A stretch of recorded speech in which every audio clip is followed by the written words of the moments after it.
Salut à tous les passionnés des tribunes, bienvenue dans l'écho des tribunes, le format hebdomadaire qui a pour objectif de récapituler un petit peu toute l'actualité des tribunes de la semaine. On est parti aujourd'hui pour un format qui sera riche en actualité, vous le savez, voilà, avec tout ce qui se passe en termes de dissolution, les tribunes en ce moment sont très engagées. Il y a eu des derbies, il y a eu de grands tifos, il y a eu de grosses mobilisations. Et c'est ce qu'on va voir aujourd'hui dans cet épisode. Comme d'habitude, si vous kiffez les gars cette série, n'hésitez pas à lâcher le pouce bleu, l'abonnement à la chaîne YouTube. Vous le savez, c'est clairement le meilleur moyen de me soutenir. Et sans plus attendre, vu que c'est un très gros épisode, je vous balance au générique.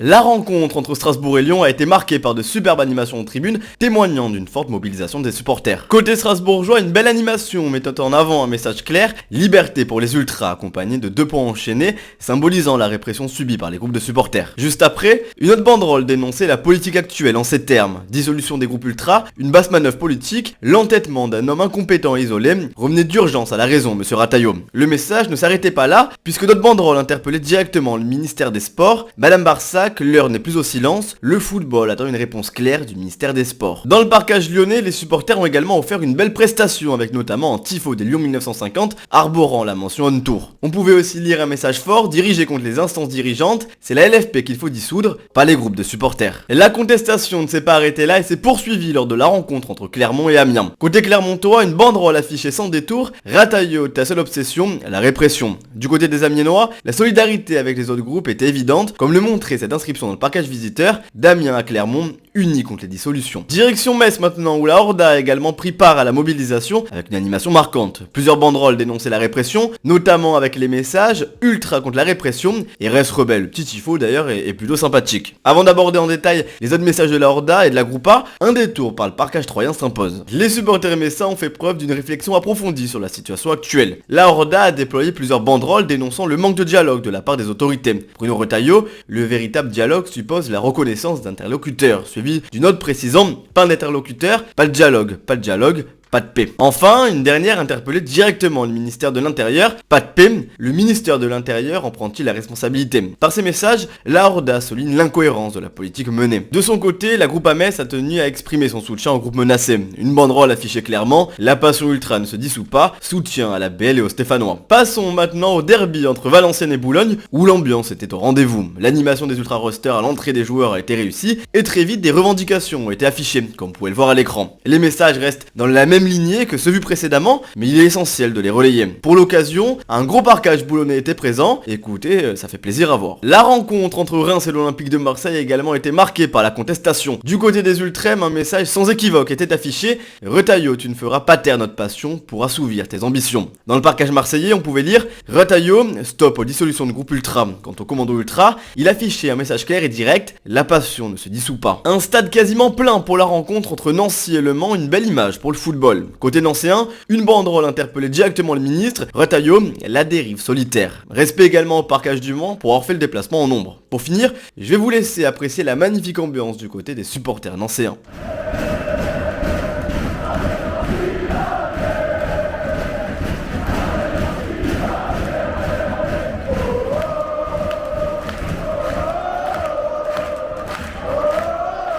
Les Red Star fans avaient aussi des messages forts à faire passer lors de la rencontre face à Rodez. Plusieurs banderoles dénonçaient la situation actuelle, opportunisme politique à l'intérieur, Retailleau, Barsac, ministre du chaos, et enfin, non aux dissolutions d'associations de supporters. Un focus également sur le parcage ruthénois, dont la présence mérite d'être saluée. Forte émotion à Guingamp lors de la rencontre face à Laval. Le Cop Rouge a rendu hommage à Marie-Ève, une supportrice emblématique du club. Une banderole touchante affichait ces mots: Marie-Ève à Guingamp comme en déplacement, tu vas nous manquer, repose en paix. En seconde mi-temps, un superbe tifo de la jeune garde a illuminé les tribunes avec l'inscription « Enfant de la Ouest ». Très bien réalisé pour le coup, et rien à dire. Enfin, un message percutant a été affiché en tribune. Retailleau, à force de faire cavalier seul, ça va trop tomber sur le coin de la gueule. Non aux dissolutions. A noter également la très belle présence des supporters à la Halva qui ont donné de la voix durant toute la rencontre. Impossible de passer à côté de la rencontre entre Grenoble et Lorient, marquée par un incident significatif. Dans un premier temps, les Grenoblois ont déployé un tifo fort en symbole, comme un seul homme face aux politiques répressives et à la marchandisation du football. Puis, une banderole dénonçait la politique du ministre, Bruno Retailleau,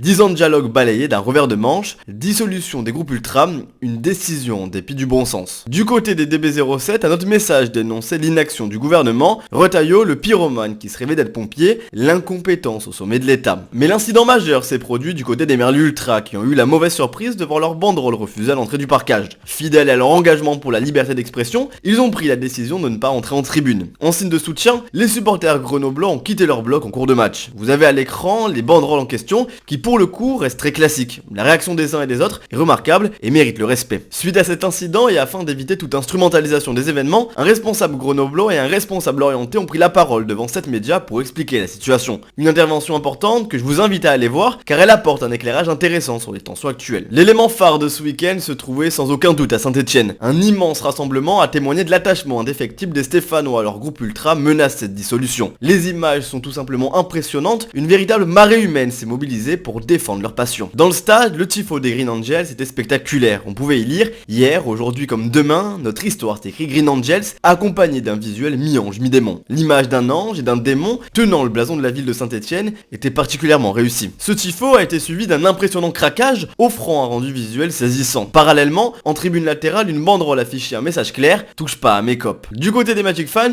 une approche plus sobre a été choisie avec cette inscription « Dans les coups durs ou dans les fêtes, ils sont toujours avec toi, rien jamais ne les arrête, dans le malheur, dans la joie », accompagné d'un marquage en gros « Magic fans ».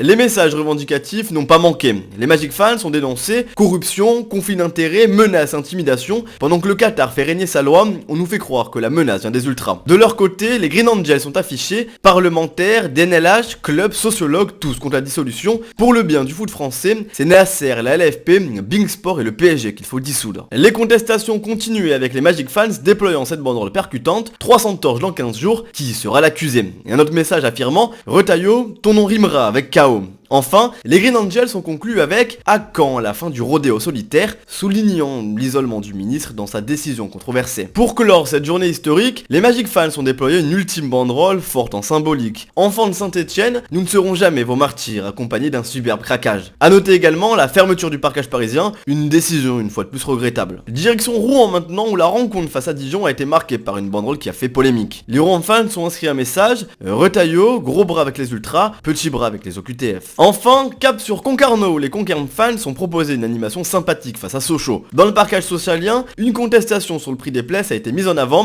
USC, 9€ la place en parcage, tu te crois en Ligue 1 ? Ce problème de tarification avait déjà été signalé par les Concarne fans eux-mêmes, mais la direction du club n'a pour l'instant pris aucune mesure en ce sens. A noter également le gros déplacement des supporters ajaxiens du côté de Martigues, illustré par les images que vous voyez à l'écran. Direction Angers où le parcage rennais a répondu présent avec une animation et un craquage de grande qualité. Une banderole affichée un message clair, Retailleau, seul contre tous, vos dissolutions n'engendreront que le chaos. La rencontre entre Toulouse et Brest a également été marquée par la contestation. Côté Indians, on pouvait lire Retailleau, s'il y en a bien un qui se voit la face, c'est toi. Vive le sport et donc à bas la dissolution. D'autres banderoles sont apparues avec les messages, les sanctions collectives font honte au football français, liberté pour les ultras, liberté pour le virage Brice. Du côté du parcage brestois, un message fort, Retailleau met les voiles. Très gros spectacle en tribune pour la rencontre entre Le Havre et Nantes. Les Barbarians ont réalisé une superbe animation inspirée de la Saint-Patrick avec des détails minutieux. Bière, torche et un clin d'œil à l'amnistie, une bière 100% locale accompagnée de la phrase « Tu ne boiras jamais seul ». De leur côté, les Furias affichaient « La ferveur gagnera toujours ». Le parcage nantais s'est enflammé à l'entrée des joueurs avec une présence massive de la Brigade Loire. On retrouvait également cette banderole « Vous menacez un groupe, vous les attaquez tous ». Les Havrais ont exprimé leur solidarité avec cette inscription « Retailleau sans association, plus aucune discussion. Cap ensuite sur Pau, où la stup a déployé un message sans équivoque, Retailleau, nous te ferons tous barrage. A noter également le petit parcage des supporters d'Annecy qui ont fait le déplacement, respect à eux. Le blog parisien a également tenu à se mobiliser avec une banderole affichant Retailleau seul contre tous dans sa crise d'ego, liberté pour les ultras. Enfin, du côté d'Auxerre, l'émotion était palpable lors de la rencontre face à Montpellier. Un vibrant hommage a été rendu à Gérard Bourgoin, ancien président emblématique du club, qu'il repose en paix. À Lille, pour un derby bouillant face à Lens, les DVE ont déployé un tifo marquant avec Chevalier et cette phrase: ce sont nos cibles, fumez-les, accompagnés de feuilles et de pots de fumée pour un rendu réussi. Dommage toutefois que le tifo en tribune latérale ait comporté une erreur d'orientation. Les Gorigel Spirit ont également marqué les esprits avec un tifo sobre mais efficace et né d'une fusion, le plus grand club de la région, parfaitement en accord avec l'esprit du derby, accompagné d'un beau craquage. Le parquage lensois a répondu avec un imposant craquage, brûlant le filet du stade Pierre-Mauroy. Cependant, une torche est tombée sur des supporters en contrebas et ça a suscité pas mal de réactions. En tribune, des banderoles affichées, chasser les assauts amène le chaos. Et INS, Barsac, merci pour rien. Les Lillois ont également pris la parole à travers leur message, Retailleau d'Interville à Beauvau, c'est Magouille et compagnie. Et une banderole plus cryptique, 18h48, qui est numéro 8, terminus, tout le monde descend, qui ferait référence à une embuscade tendue par les Lillois aux Lensois, rentrant d'un déplacement à Montpellier. Enfin, des tensions ont éclaté lors des fous du parquage lensois, certaines femmes dénonçant des gestes déplacés, une situation inacceptable qui se répète trop souvent à mon goût. À Monaco, pour le derby face à Nice, le tifo monégasque mettait en avant les villes voisines sous la mention « C'est historique, Grimaldi de Monaco » avec un drapeau princier en arrière-plan. Un message clair était affiché, Bruno Retailleau, la dissolution ne sera jamais la solution. Côté niçois, le cortège traditionnel en scooter a fait son effet, suivi d'un cortège plus traditionnel dans les rues de Monaco, suivi ensuite d'un magnifique parquage. Enfin, respect au MNK pour leur gros déplacement lundi soir du côté de Paris. Bon les amis, le format va bientôt toucher à sa fin et vous connaissez un petit peu la tradition dans l'écho des tribunes. Je vous donne un petit peu mon top de l'épisode. On va partir du côté du Havre, où on a vu une très belle animation des Barbarians. Franchement, pour la Saint-Patrick, que ce soit dans la réalisation, dans les références très locales, franchement, moi perso, j'ai pas mal apprécié. On a eu l'action commune qui est assez malheureuse à l'origine entre les Grenoblois et l'Orientais, mais je trouve que la réaction est très classe, notamment des Grenoblois, puis en plus il y a cette mise au point pour expliquer tout ce qui s'est passé. J'ai trouvé ça très intéressant, montrer que le mouvement est uni, surtout pour une question de liberté d'expression. Enfin, j'ai trouvé ça vraiment très intelligent. Et ensuite, j'ai envie de vous dire, le classique de la semaine, on part à Saint-Etienne. Voilà, ça a été très fort Saint-Etienne, que ce soit en termes d'ambiance, en termes d'animation, en termes de symbolique. Voilà, la mobilisation sans faille des Stéphanois pour leur groupe. Je trouve ça personnellement plutôt sympathique. En tout cas les amis, si vous avez apprécié le format du jour, comme d'hab, je vous invite à lâcher le petit pouce bleu, ça me ferait hyper plaisir. L'abonnement, c'était CK, on se retrouve bientôt pour un très gros format, c'est CK. Peace.